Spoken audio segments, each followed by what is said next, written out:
صرف جمعے ہی کے دن نماز پڑھنے والوں ذرا اپنے گریبانوں میں جھانک کر دیکھو کہ ہم مسلمان ہیں کہ نہیں۔ صرف جمعے کے دن مسجد میں آ رہے ہیں، جمعے کے دن کی بھی فجر کی نماز ہم نہیں پڑھے ہوتے ہیں، اور جمعے کے دن ہم پہلی صف میں آ کے بیٹھیں 11 بجے سے، مولانا جرجی صاحب خطبہ دیں گے، 11 بجے سے مسجد بھر۔ حضرت عمر فاروق رضی اللہ تعالیٰ عنہ نے ایک بار فجر کی نماز پڑھائی، اور فجر کی نماز پڑھانے کے بعد جب سلام پھیرا تو کیا دیکھا کہ ایک آدمی کی فجر کی نماز میں ایک رکعت چھوٹ گئی، یعنی وہ بعد میں آیا تھا، حضرت عمر ایک رکعت پڑھا چکے تھے، وہ بعد میں آیا تو ایک رکعت میں شامل ہو گیا، تو اب جب سلام پھیرا جائے گا تو ایک رکعت بعد میں پڑھے گا نا، وہ پوری کرے گا۔ تو حضرت عمر نے اس کو دیکھا، یہ بعد میں آیا، پھر دیکھتے رہے، پتہ چلا ایک ہی رکعت اس نے پڑھی، یعنی ایک مل گئی تھی، ایک پڑھ لی اور ایک بعد میں پوری کر لی۔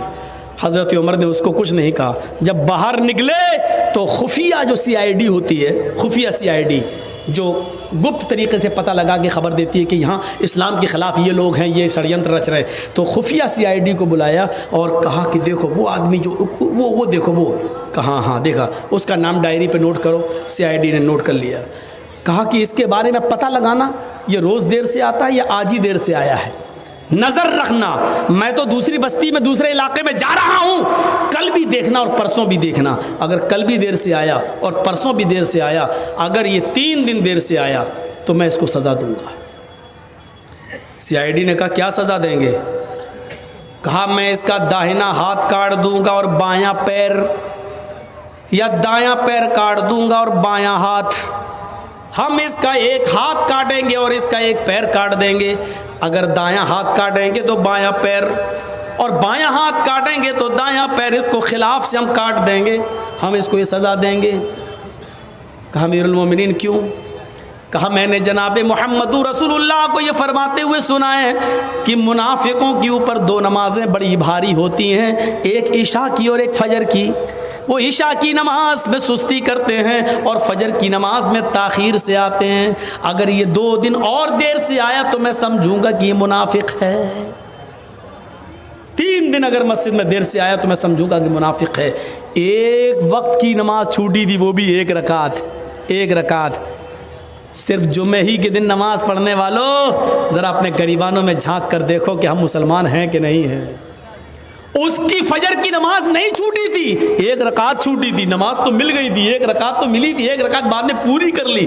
پیشاب پائخانے میں بھی دیر ہو سکتی ہے، سو کر اٹھنے میں بھی دیر ہو سکتی ہے، موبائل کا زمانہ نہیں تھا، الارم کا زمانہ نہیں تھا، آنکھ دیر سے بھی کھل سکتی ہے، بیچارہ سو گیا ہوگا یا جنگل میں کھیت میں لیٹرین اور پیشاب کرنے جانا پڑتا، ہو سکتا ہے کہ لیٹرین میں دیر ہو گئی ہو، بیچارے کو آنے میں کوئی بھی وجہ ہو سکتی ہے، لیکن حضرت عمر نے فوراً سزا نہیں دی، کہا ہو سکتا ہے ایسا، اس لیے آج دیر ہو گئی ہو، لیکن کل بھی دیکھنا اور پرسوں بھی دیکھنا، روز دیر تھوڑی ہوگی، اگر منافقت اس کے اندر آ گئی ہوگی تو یہ کل بھی دیر سے آئے گا اور پرسوں بھی دیر سے آئے گا، اور 3 دن دیر سے آیا تو میں اس کا ایک ہاتھ کاٹ دوں گا اور ایک پیر کاٹ دوں گا۔ ذرا اس واقعے کی روشنی میں ہم اپنے گریبانوں میں جھانکیں اور دیکھیں، سوچیں اور دیکھیں کہ ہم کتنے پکے مسلمان ہیں۔ صرف جمعے کے دن مسجد میں آ رہے ہیں، جمعے کے دن کی بھی فجر کی نماز ہم نہیں پڑھے ہوتے ہیں، اور جمعے کے دن ہم پہلی صف میں آ کے بیٹھیں 11 بجے سے، مولانا جرجی صاحب خطبہ دیں گے، 11 بجے سے مسجد بھر گئی، جو پورے ہفتے مسجد میں نہیں آیا مولانا جرجیز کا خطبہ سننے کے لیے آج پہلی صف میں بیٹھا، سعودی عرب کا رومال ڈال کے، جنت الفردوس بھی لگایا، خوشبو آ رہی ہے، پہلی صف میں بیٹھا ہوا ہے بیچارہ، سعودی عرب کا رومال بھی ڈالا ہوا ہے، اور جمعے کے دن نماز پڑھ کے نکلا، داڑھی پہ ہاتھ پھیرتے، ایسا لگ رہا ہے جیسے اللہ تعالیٰ پہ بہت بڑا احسان کر کے آیا ہے۔ سماج کے لوگ میٹنگ کریں، بتائیں ان بے نمازیوں کے لیے آپ کے ہاں کتنے ایکشن لیے گئے، کتنے ایکشن؟ آپ جواب نہیں دے پائیں گے اس بات کا، آپ جواب نہیں دے سکتے اس بات کا، کتنے ایکشن لیتے ہیں آپ؟ شرابیوں پر ایکشن نہیں، جواریوں پر ایکشن نہیں، صرف لڑکا لڑکی لے کے بھگ جائے تو ایکشن لے لیتے ہیں آپ۔ آپ کی ذمہ داری بنتی ہے، آپ کی ذمہ داری بنتی ہے میرے بھائیوں، ہمیں ان چیزوں کو دیکھنا ہے، ہمیں ان چیزوں پر نظریں ڈالنا ہے، اپنے سماج میں ان عورتوں کو بھی دیکھنا ہے، بے پردگی عام ہوتی چلی جا رہی ہے، ان کے پہناوے پر بھی نظر ڈالو، اللہ کے نبی نے فرمایا نساء کاسیات عاریات ممیلات و مائلات، ایک ایسا زمانہ آ جائے گا کہ تم عورتوں کو دیکھو گے کہ بظاہر تو وہ کپڑے پہنے ہوئے ہوں گی لیکن حقیقت میں وہ کپڑے نہیں ہوں گے، وہ اندر سے برہنہ ہوں گی، اندر سے ننگی ہوں گی۔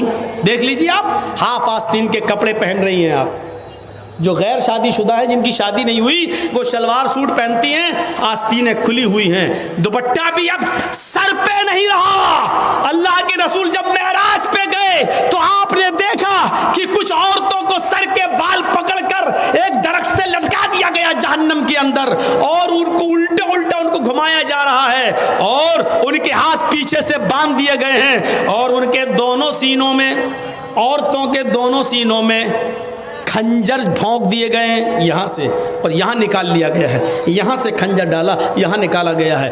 پوچھا اللہ کے نبی نے جبریل یہ کون عورتیں ہیں جن کو اتنا دردناک جہنم میں عذاب دیا جا رہا ہے، جن کے سر کے بال پکڑ کر ان کو لٹکا دیا گیا ہے اور ان کے سینوں میں کھنجر چبھو دیے گئے ہیں؟ جبریل نے فرمایا اے اللہ کے نبی یہ وہ عورتیں ہیں جو دنیا میں اپنے بال کھول کر چلا کرتی تھیں، اپنے بالوں کو دوپٹے سے نہیں ڈھانکتی تھی، اپنے سر پر اوڑھنیاں نہ ڈالا کرتی تھی، اپنے سروں پر اوڑھنیاں نہیں اوڑا کرتی تھی، یہ کھلے بال لے کر چلتی تھی، بازار میں، اسکولوں میں، کالجوں میں ان کے بال کھلے رہتے تھے، اور یہ وہ عورتیں جن کے سینوں میں کھنجر ڈال دیے گئے ہیں، یہ اپنے سینوں پر اوڑھنیاں چادر نہیں ڈالتی تھی، اتنا ٹائٹ کپڑا پہنتی تھی کہ کپڑا پہننے کے باوجود ان کے سینے کا حصہ اٹھا ہوا نظر آتا تھا۔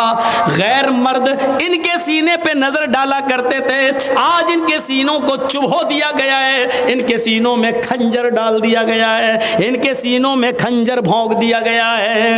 ہماری ماں بہنیں یہ عذاب میں کہیں مبتلا نہ ہوں، ان کے سر کے بال پکڑ کر ان کو لٹکایا نہ جائے، ان کے سینوں میں کہیں کھنجر نہ چبھ ہو جائیں۔ ان کو کہو اپنی بیٹیوں سے اسکول میں جائے تو کم سے کم اوڑھنیاں اور ڈھیلی چادر اپنے جسموں پہ ڈال لیں۔ فرمایا ایک ایسا زمانہ آ جائے گا کہ عورتوں کو دیکھو گی کہ کپڑے پہننے کے باوجود ننگی ہوں گی، ممیلات و مائلات، لوگوں کی طرف مائل ہوں گی اور ان کو اپنی طرف مائل کریں گی، اتنا میک اپ کریں گی، لال رنگ کا کپڑا تو لال رنگ کی لپسٹک، بلو رنگ کا کپڑا تو بلو رنگ کی لپسٹک، ہرے رنگ کا کپڑا تو ہرے رنگ کی لپسٹک، میچنگ نہیں بگڑنی چاہیے، میچنگ نہیں بگڑنی چاہیے۔